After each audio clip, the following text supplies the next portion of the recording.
Takže ako sme videli, toto bola názorná ukážka toho, prečo je potrebné venovať sa problematike ochrany osobných údajov. A to zo základného teda dôvodu, že osobné údaje a databázy osobných údajov predstavujú v dnešnej dobe neoceniteľnú trhovú komoditu. Čiže vo veľkom sa s ňou obchoduje špecifickými firmami na špecifických trhoch. Takže moje meno je Mariana Denčáková, som absolventkou Právnickej fakulty Univerzity Komenského v Bratislave a vo svojej praxi sa špecializujem teda hlavne na oblasť ochrany osobných údajov, ktorej sa venujem už viac ako 5 rokov.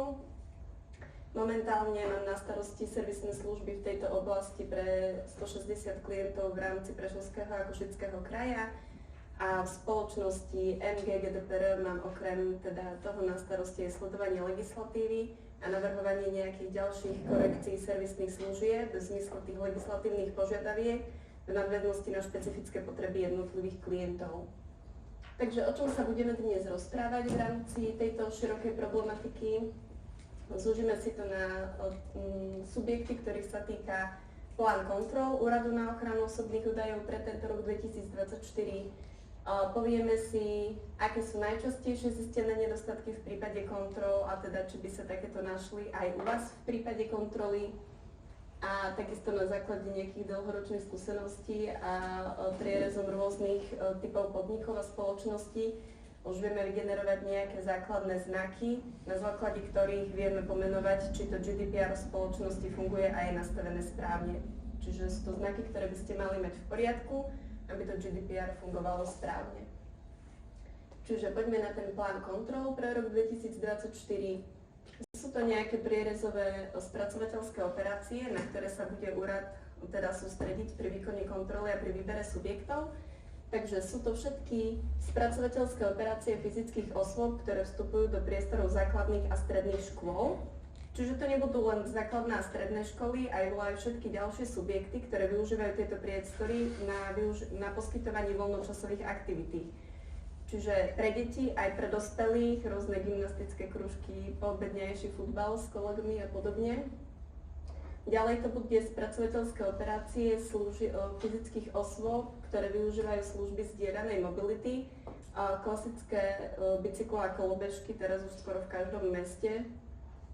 Ďalej to budú osobné údaje užívateľov osobných motorových vozidiel. Toto bude asi najširšie koncipovaný teda subjekt z pohľadu kontroly, nakoľko pôjde nielen o všetky predajne a showroomy automobilov, nové automobily, staré automobily jazdené, ale takisto všetci, ktorí vykonávajú záručný, pozáručný servis, akékoľvek ďalšie doplnkové služby.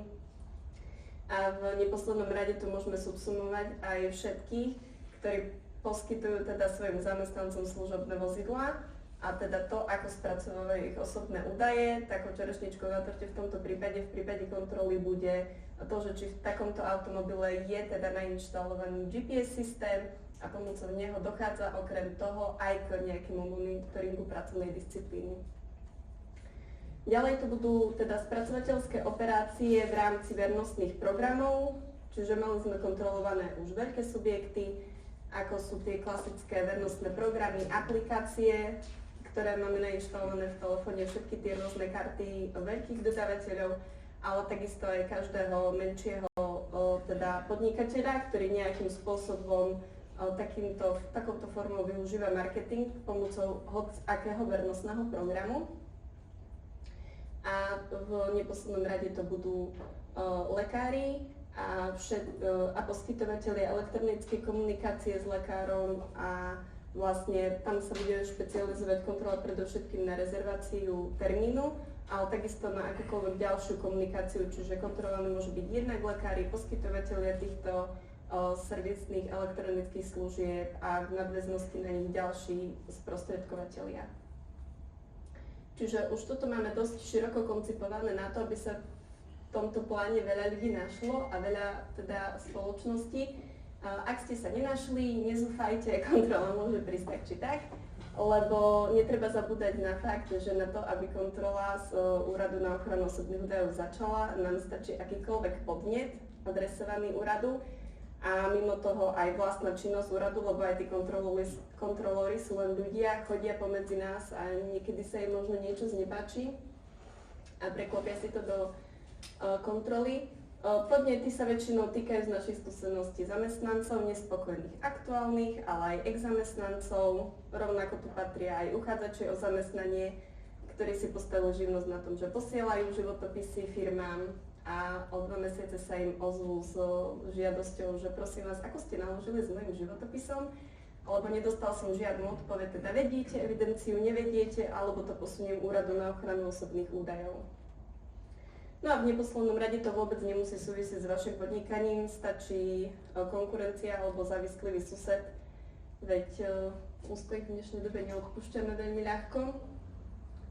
V nadväznosti na to teda je zrejme, že až 89% kontrol teda vykonáva úrad na základe podnetu a z vlastnej iniciatívy, len 11% tvorí vlastne to gro toho plánu. O čo si hrožujejšie je číslo, že až v 72% pri kontrole vykonávaným úradom na ochranu osobných údajov sú zistené nedostatky, porušenia a končí to teda nálezom a udelením nejakej zo sankcií. Prečo je to číslo vysoké napriek tomu, že GDPR tu máme od roku 2018? Je z dôvodu, že v podnikateľskom prostredí a všeobecne medzi nami stále kolujú nejaké rôzne mýty ohľadom tejto problematiky, tak sa poďme pozrieť na nejaké najčastejšie z nich. Čomu by sme teda nemali veriť alebo veriť? Čiže prvý taký mýtom je, že teraz to GDPR neriešim, veď úrad sa mi musí ohlásiť na kontrolu a keď sa tak stane, tak potom si to dám nejak do poriadku. Tu treba povedať, že je pravda, že úrad sa ohlásiť musí, avšak tá doba toho ohlásenia môže byť oveľa menšia a skôr teda menší čas na prípravu, ako očakávate, pretože úrad sa klasicky môže ohlásiť aj bezprostredne v prípade, ak by bol inak účel kontroly zmarený, a to je skoro v každom prípade. Čiže ten čas medzi ohlásením úradu a vykonaním fyzickej kontroly je zväčša nedostatočný na to, aby bola vykonaná teda v spoločnosti nejaká analýza, aby bola správne nastavená a vypracovaná dokumentácia. A už vôbec v tak krátkom časovom horizonte nie je zvládnutelné túto dokumentáciu implementovať do tých zažívaných procesov. Čiže na toto sa určite netreba spoliehať a treba to riešiť vopred. Ďalej tu máme taký klasický príklad, že ja osobné údaje nespracúvam, čiže mňa sa to GDPR netýka. Napríklad v väčšine taký podtitul toho, že ja robím len obchod business to business, tak tu si treba predstaviť takú teda základnú vec, že určite nikto z vás neobchoduje s nejakou administratívnou budovou alebo nejakým parkoviskom, stále je to fyzická osoba, ktorá stojí pod menom tej SROčky. A vy na ňu máte telefónne číslo, máte adresu toho konateľa, v rámci dobrých vzťahov máte v CRM-kách uložený dátum jeho narodenia, alebo mu posielate nejakú výročnú pohľadnicu. Čiže koľký z nás to tak majú a ako to máte potom právne ošetrené v GDPR, aj keď robíte business to business. Takže stále sú to fyzické osoby a ich osobné údaje. Lebo áno, osobným údajom je meno, priezvisko, bydlisko a všetky tie ďalšie, to sú už len taká nadstavba a špecifické osobné údaje. Ďalej kontrolu na mieste všetko vysvetlím sám, takže mne to tak stačí, ja si to nejak naštudujem za ten čas. To je pekné, takto by sme chceli, aby pristupoval každý zodpovedný konateľ k tomu, že vie všetko kontrole vysvetliť na mieste, avšak treba podotknúť, že úrad potom v prípade vykonania fyzickej kontroly samozrejme môže vyžadovať akúkoľvek ďalšiu spätnú väzbu a požadovať vysvetlenie od zamestnancov, ale aj od spolupracovníkov. A potom sa nám v praxi stane, že na chodbe sa stretne kontrolór so zamestnancom, ktorý vychádza zo skladu, ale má oblečené nejaké lepšie nohavice a sáko a kontrolór sa ho opýtal, že prosím vás, a vy tu takto upratujete, že aká super firma? A on, že nie, prečo upratujem? No lebo konateľ povedal, že v sklade máte čistiace potreby a všetky tie nástroje na upratovanie. A zamestnanec mu hovorí v dobrej viere, že ale kdeže, veď nám upratuje externá spoločnosť a tuto máme archív. Viete, a teraz ten kontrolór už našiel, čo hľadá, usmieva sa, takže účel kontroly naplnený. Zistili sme viacero porušení len takúto jednoduchou odpoveďou zamestnanca. Ďalej u mňa kontrola teda nič nájsť nemôže, lebo mám všetko splnené, tak to je presne to, že pokiaľ si myslíte, že je to fakt, tak si skúste zodpovedať potom, či máte správne nastavené všetky kritické znaky, čiže oblasti, ktoré GDPR pokrýva. A k tomuto si samostatne dostaneme na celom slajde, lebo ich je viac. Klasická ďalší mýtus, ktorý nám tu koluje, keďže to GDPR je vlastne od roku 2018, viac menej to nariadenie sa nemení, len tá ďalšia právna úprava, tak samozrejme bežný argument, že ja mám vypracovanú nejakú dokumentáciu vzorovo z internetu. Toto určite nestačí. Príkladom sú vykonané minuloročné kontroly z Úradu na ochranu osobných údajov, kde jedným z najčastejších porušení a uložení pokut bolo práve za to, že úrad už pri kontrole dokumentácie samotnej našiel mnohé protichodné tvrdenia a samozrejme, že odpoveďou na to väčšinou bolo, že tak to asi bude, pretože to mám nejak z internetu stiahnuté. Potom som si niečo podoplňala, aby mi to sedelo, ale nevedel som, že to nadväzuje na ďalších 5 dokumentov a ako náhle u vás kontrola zistí vnútorný rozpor medzi dokumentáciou, tak ďalej ani nejde, pretože dedukuje, že GDPR nie je nastavené správne a je dokonca zavádzajúce. Takisto si všetci myslia, teda tí, čo nemajú webové sídlo, že v dnešnej dobe toho nejakého elektronického portfólia, že teda nemusia si plniť informačnú povinnosť, nemajú ako, majú to ošetrené inak. Tu by som podotkla, že o to dôležitejšie je sa sústrediť na tieto spoločnosti a takisto na plnenie týchto informačných povinností, pretože ak dotknutá osoba samozrejme nenájde všetky informácie, ktoré potrebuje na webe, dohľadáva ďalej a skúša to. A ak to nenájde, napríklad máte nejaké sídlo, nejaký kontakt e-mailový, nemá žiadne prekliky, nevie, kto s ňou komunikuje, ako nevie, čo môže reálne očakávať v ďalšom obchode, tak sa dostáva do nejakého neznáma a vtedy je pre ňu najjednoduchšie poslať nejakú kontrolu z orgánu, čiže veľký priestor na podnet. Prečo je potrebné bezpečnostnú dokumentáciu aktualizovať? Veď v tom roku 2018 som si ju vypracovala, mám to všetko v poriadku, tak prečo by som s tým ďalej strácal čas? No úplne jednoduchá odpoveď je preto, že v našom právnom prostredí dochádza tak veľkému počtu zmien, ktoré je potrebné následne reflektovať, pretože to GDPR sa prierezovo týka všetkých oblastí, všetkých povinností. Čiže minulý rok sme ich mali 534 nejakých nových zmien, vyhlášok, noviel, zákonov, ktoré bolo potrebné preštudovať a zhodnotiť, či a v akom teda rozsahu je ich potrebné pre špecificky každého klienta zapracovať do tej dokumentácie. Ak by sme si mysleli, že tento rok to bude menej alebo to bude inak, tak už ku koncu marca sme mali ďalších 70 nových vyhlásených právnych predpisov v zbierke zákonov. Takže nepredpokladáme, že by sme sa zase neprešvihli cez nejakých pekných pár stovák tento rok. Ďalej musím zamestnanca školiť v oblasti GDPR alebo koho každého je potrebné školiť.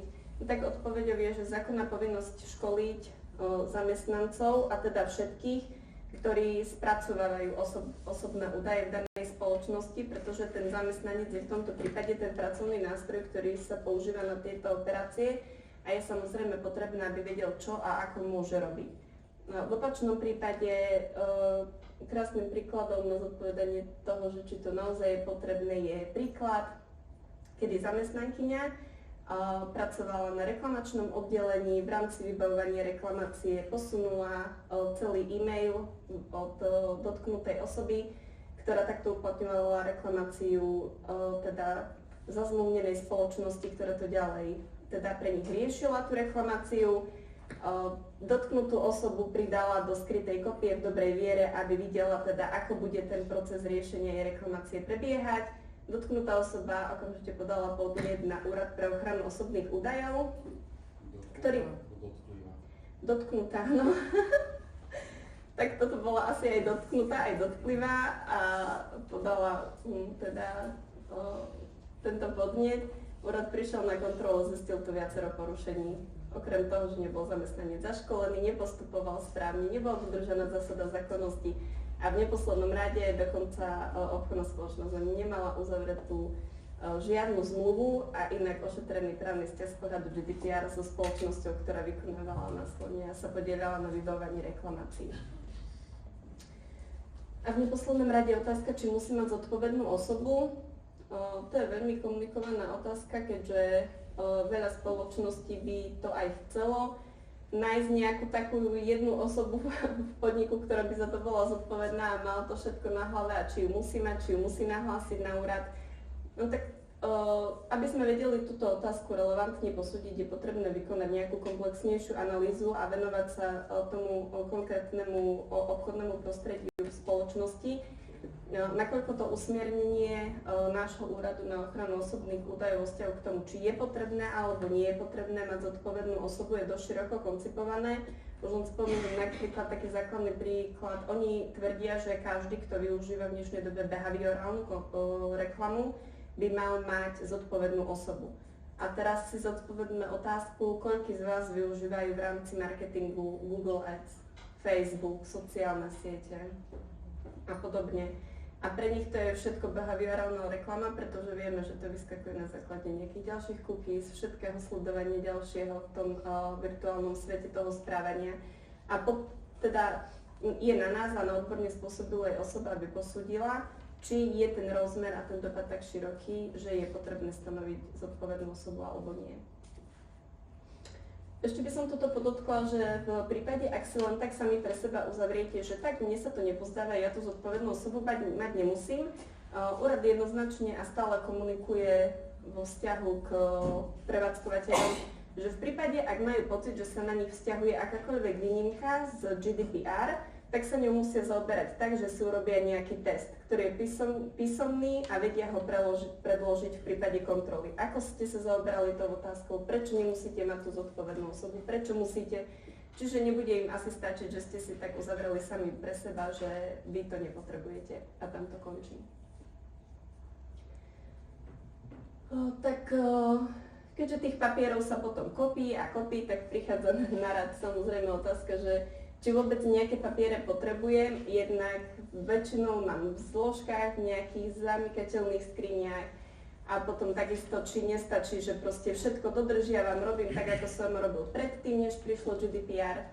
Odpoveď je, že ako už vyplynulo z tých príkladov a toho, čo som hovorila predtým, tak v prípade kontroly tá postupuje nasledovne príde, vyžiada si papiere, ako to má fungovať a potom pozerá, ako to reálne funguje v praxi. Čiže ona je tým orgánom, ktorý naozaj pri tých kontrolách porovnáva papier s tou realitou. Či to na seba nadväzuje, či to sedí, či to, čo je na papieri, aj reálne funguje a opačne. Či to, čo funguje, máte aj správne na papieri. Čiže potom sa dostávame zase k tomu, že to GDPR je vlastne len o tom, že všade všetko mám zaheslované, všetko mám uzamknuté, potriedené a chcú tam odo mňa, aby som mal trezory na všetko. No, nechcú. V zásade to materiálno-technické zabezpečenie, potom o ktorom sa rozprávame pri kontrole na mieste, musí byť pre každú spoločnosť primerané. A to, aké primerané technické a materiálne zabezpečenia musia byť prijaté konkrétne vo vašej spoločnosti, vie posúdiť len nejaká odborne spôsobilá osoba. A to na základe tej analýzy, kde zistí objem tých osobných údajov, aké sa spracovávajú, rozsah tých spracovateľských operácií, ten záber dotknutých osôb, komu každému sa poskytuje, či dochádza k cezhraničnému prenosu. Treba na to zodpovedať mnohé ďalšie otázky, aby sme vedeli správne materiálno-technické zabezpečenie nastaviť v spoločnosti, čiže určiť, koľko zamykateľných skríň potrebujeme, či musia byť aj nejaké heslá šifrovateľné, ako často to meniť a podobne. Čiže to praktické nastavenie tej ochrany osobných údajov na mieste. Čiže ako sme sa rozprávali teda predtým, som hovorila, že máme všetko nastavené správne, si povieme, všetko u nás v spoločnosti funguje, tak na základe takých základných výstupov zo spolupráce s klientmi, ako aj z výstupov z vykonaných kontrol, najčastejšie porušenia, toto sú nejaké znaky fungujúceho GDPR, ktoré by ste mali mať nastavené a vypracované vo vašej spoločnosti, aby to fungovalo tak, ako má. Tak si to skúsite tak prebehnúť. Je ich viacero. Ja teda sa povenujem napríklad web stránke spoločnosti, čiže každý z vás, kto má tú web stránku na spoločnosť, tak asi vie o tom, že na nejakej európskej platforme funguje nejaký software, ktorý vie automaticky po zadaní vašho webového sídla vygenerovať, či tá web stránka je nastavená v súlade s aktuálne platnou právnou úpravou. Sústredí sa hlavne na cookies, kde všade sú roztrúsené tie servery, ako putujú tie informácie a podobne. Úrad takto na diaľku vie prelustrovať vašu spoločnosť. V prípade, ak zistí nejaký nedostatok, nie je nič jednoduchšie, ako sa ohlásiť na fyzickú kontrolu, keďže tam je miera jeho úspechu značne vyššia na základe takejto lustrácie. Aby sme správne vedeli nastaviť web, na to nie je potrebné až tak sa spoliehať na toho IT technika, ktorý vám to spravuje, pretože on to správne nastaví z toho technického hľadiska, ale potom na základe až vypracovanej GDPR dokumentácie, ďalších tých vecí, ako sú informačné povinnosti, správneho nastavenia banneru cookies a podobne, tá web stránka vie správne fungovať a môže správne fungovať aj z pohľadu GDPR, a k tomu on potrebuje tú dokumentáciu GDPR a nejaké ďalšie smerovanie. Čiže vo všeobecne platí, že tak ako to je nastavené tými IT spoločnosťami marketingovými, hlavne to zaškrtávanie súhlasov, vyžadovanie tých preklikov a podobne v väčšine prípadov nie je správne. Lebo inak sa na to hľadí z toho marketingového hľadiska a technického a inak z pohľadu právneho. Čiže takto. Čo vám teda hrozí v prípade, ak tieto znaky v poriadku nemáte, je samozrejme pokuta, ktorá je výsledkom tej kontroly vo väčšine prípadov ako sankcia. Nariadením je teda ohraničená 20 miliónmi alebo 4% z celosvetového ročného obratu podniku podľa toho, aká suma je vyššia. Tu treba takisto napríklad podotknúť, že náš úrad dlhodobo udeľoval skôr také nižšie sankcie, aby boli nejaké primerané, aby skôr mali ten motivačný charakter, a preto sa na ňo z pôdy Európskej únie tlačilo, aby tie sankcie zjednotil s ostatnými štátmi, ktoré vyberajú objemovo o milióny a desiatky miliónov viac. A to sa preklopilo vlastne do toho, že v minulom roku, pokiaľ bola nejaká kontrola skončená tým, že sa nejaké porušenie teda deklarovalo, tak pokuta, ktorá bola uložená, bola o 100% vyššia ako tá, ktorá bola uložená za to isté porušenie v roku 2022. Čiže tie pokuty majú bohužiaľ stúpajúci charakter. A tu samozrejme netreba pri sankciách zapomenúť na to, že takáto pokuta z Úradu na ochranu osobných údajov je len jedným teda tým hroziacim mechanizmom v prípade nesprávneho fungovania GDPR. Máme tu samozrejme potom aj ďalšie dopady, ako sú civilno-občianske spory a podobne, kde už o týchto veciach rozhodujú súdy. Až možno na európskej úrovni, veď aj taký Kočner to využil, vydúpal si 2000 eur odškodné za porušenie GDPR. Takže ako vám môžeme pomôcť a čo všetko teda vám vieme v rámci toho riešenia ponúknuť, aby ste sa v tejto problematike neutopili a v tých papierovačkách. Čiže zastrešujeme systematickú a pravidelnú servisnú starostlivosť pre našich klientov v oblasti GDPR. Takisto teda na plnenie tých informačných povinností máme vyvinutý vlastný software, kde vlastne vieme spoločnostiam dopomôcť k plneniu tejto informačnej povinnosti cloudovým riešením. Toto je veľmi elegantný spôsob, ako odpovedať na list z Úradu na ochranu osobných údajov, ktorý sa vás bude pýtať, aby ste teda preukázali a deklarovali, akým spôsobom si plníte vo všeobecnosti informačnú povinnosť vo vzťahu k dotknutým osobám. Tak úplne elegantne odpíšete, že nejakým cloudovým riešením spravujeme profesionálnou spoločnosťou a takto viete eliminovať to riziko teda fyzickej kontroly na mieste, pokiaľ to máte nastavené správne. Takže, ako sme už spomínali, GDPR úspešne zastrešujeme pre viac ako 1800 klientov po celom území Slovenskej republiky už v servisných službách. Takže ďakujem za pozornosť a v prípade nejakých otázok